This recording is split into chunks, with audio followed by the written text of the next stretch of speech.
Welcome to the ABCs of Education. Today we're going to be talking about navigating the publishing world today. I'm here with Jen Eifrig, and this show is in its 6th season.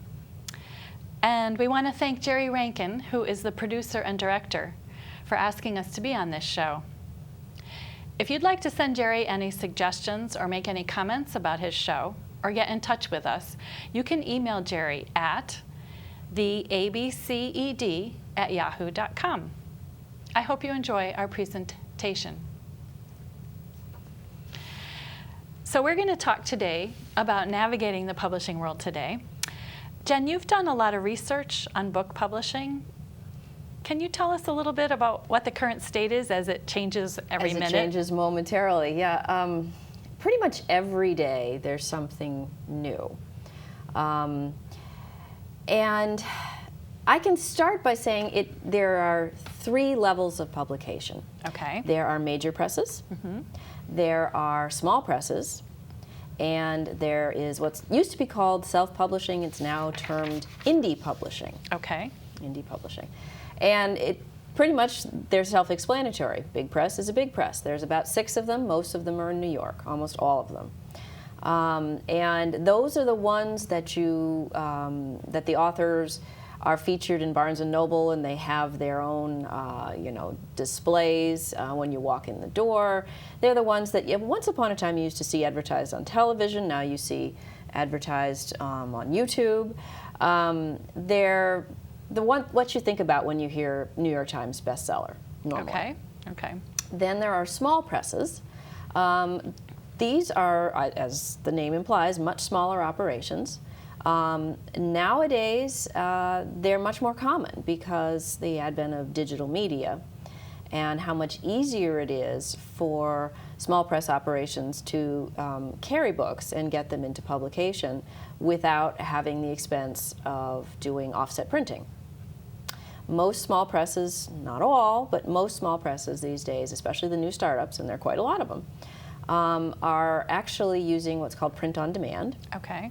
And what's that? And what's that? That is, instead of printing a whole bunch of books and then putting them in a warehouse and waiting for bookstores to sell them and then order more, print on demand is the book is only printed on paper when someone actually orders one. Okay. And there's a lot of ways to do this. There's some giants in the industry. Lightning Source and now Amazon, CreateSpace, are very popular print-on-demand outlets. And then there's indie publishing. There are still a number of outfits out there that will print you offset books. You, the author, would pay a fee to the printing company or the publishing company. And then you get books in the end, and then you try to sell them. Lots more authors these days, if they are doing indie publishing, are using a source like CreateSpace, and they're either publishing directly to an ebook, which I can talk about too if you want, electronic books, or doing print on demand. And CreateSpace is one of those. Lulu. A bunch of others, Blurb, there's a ton of them out there. If you wanted to Google indie publishing, you would find all of these. So what's an author to do? How to start? Now, it seems to me that pretty much everybody must be writing a book.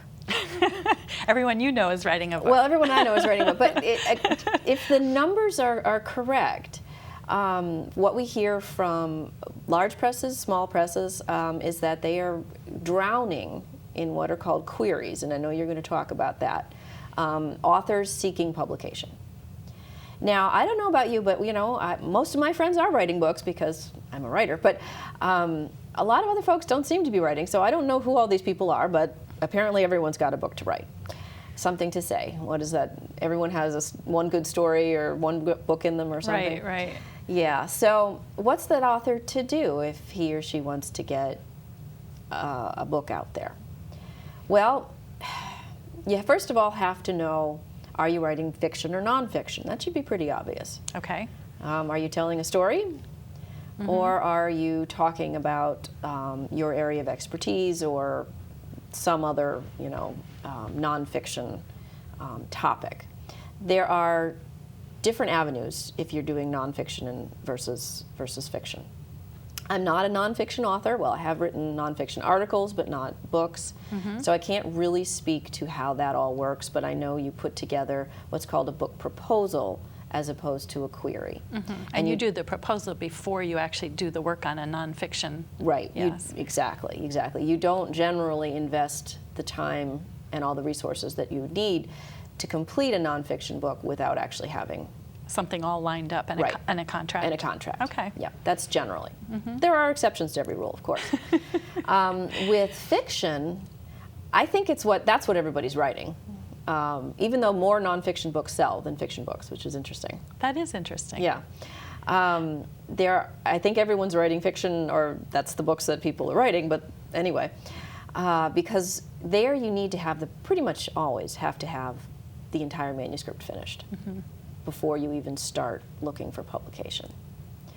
And once you do, and that's a big process. It is a big process. Yeah, and it doesn't start, your search for publication doesn't start when you type the end at the end of your manuscript. It actually starts when you've had that manuscript read and reread and edited and revised until you are 100% sure that that is the best work that you can do at that time. That is the best book that you can write at that time. Then you start querying. Now you were talking about, you have to know whether you're writing fiction or nonfiction. There are other things you need to know? Oh, yes. Yes. You really, really, really need to know what genre you're writing if you're writing fiction. And a genre is? And a genre is, okay, it's a category in which you place your fictional story. Okay. Okay. Now, it's kind of like the taxonomy that we learned in biology class. What kingdom, genera, phylum, family, species is it? And you start at the top. Is it literary fiction or is it genre fiction? Literary fiction is the stuff that generally gets all the awards, the Pulitzer Prizes and the Booker Man Prizes and all that kind of stuff. Oddly, it's not the stuff that sells. It's really well written. It's very high-minded. It's the stuff that you read in college classes usually. Because it's assigned to you. Right, because it's assigned to you. Okay. It's not the stuff that actually sells a lot. And that people take to read right before they go to sleep and they get Exactly, into or a on book. the airplane or to the beach. Okay. Generally, you don't bring literary fiction with you. It's mostly genre fiction. Okay. Now, there are, I'm sure, people who bring literary fiction to the beach, but that being said... We've never done that, I'm sure. Well, maybe, but anyway. Trapped in a car, possibly. But genre fiction is the stuff that sells better. Okay. And so you have, I'm just going to name a few, romance, historicals, speculative fiction, which encompasses the entire universe of fantasy and science fiction. And within those genres, there are subgenres and subgenres. The more you know about what it is that you're writing and where it fits in the universe of publishing, the better. Because then you'll be able to target your queries to agents and to editors at publishing houses. Because if someone says on their website, and they make it pretty easy for you, not always, but usually, we accept submissions of full-length, completed manuscripts of 100,000 words to 120,000 words in these genres. Paranormal romance, urban fantasy, just steampunk, making things up. And you happen to be writing an historical that's 80,000 words, it's probably not the publisher for you. You can go directly to the publisher, or you can go through an agent. Most, if not all, of the big publishing houses only accept agented submissions. Some of them have what are called imprints that are special little presses that exist within the big publishing house, and those are all genre focused, and some of them will accept unagented manuscripts. A literary agent, his or her job is to represent the author and to shop that manuscript around to publishers to get the best deal possible. He or she gets paid when you sign a deal. And if there's anyone out there who is telling you that they will charge you a fee to read your manuscript or to charge you a fee to agent it, they're not a legitimate business person. That's not how agents. That's good to know. Yeah, that's not how agents do their work. Right. The same thing with presses. If anyone is telling you that you need to pay them to publish, that is not a traditional publishing arrangement. That falls into the indie publishing or self-publishing or what's called vanity presses. Vanity presses, yeah. Okay. All right? Yes, okay. Okay, so I know you have a book. I do. You do have a book, and you published this last year, right? February. This year, 2012. Yes. Could you tell us about that process? Yes. I followed a lot of the things that you talked about. I had a book that was a story about relationships, which through much review of the genre decided it's probably closest to women's fiction, although there's some mystery involved in this particular book. So I started sending out what you called query letters. I was able to look online at a site called agentquery.com. And there are hundreds of agents on this site, in this database, and you can actually sort depending on the genre that you're looking for.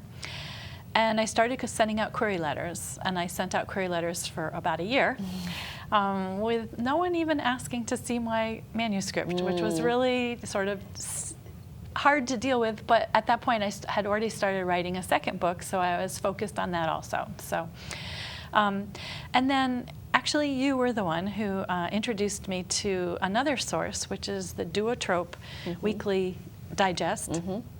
And it's a listserv that comes into my mailbox once a week. I think you can get it more often also. You can, do a daily one, but I get the weekly one. And it lists all the different markets that are open now. And they talk about, it's for journals, presses, and a wide range of publishing options. Some of them are ones that you do have to pay to participate in.